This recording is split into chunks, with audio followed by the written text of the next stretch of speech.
Өнөөдөр үнэлгээний хороо бол эцсийн шийдвэрийг гаргаж байгаа. Гэхдээ үнэлгээний хороо шийдвэр гаргахдаа магадгүй үнэлгээний хороонд орж байгаа гишүүдийн дотор санал зөрөлдөх тийм ээ. Ийм асуудал байх юм бол тендер яваалыг ашиглаж байна.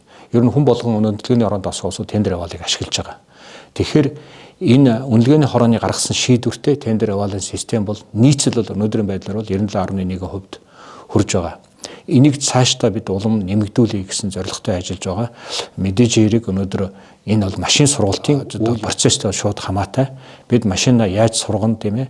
Машинаа бид нар анх бол одоо тендер явал нэг системийг одоо анх нэвтрүүлж байхдаа бид хэлжсэн тийм ээ. Энэхүү системээ бид хүн бол одоо хөлийн дөрөв төргнээ, гарын ганцхан төргнээ гэж ярьж байсан.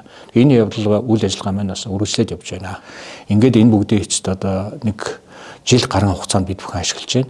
Бид нар бол 2026 он тендер явал 3 бүтээх хувилбар руугаа орно.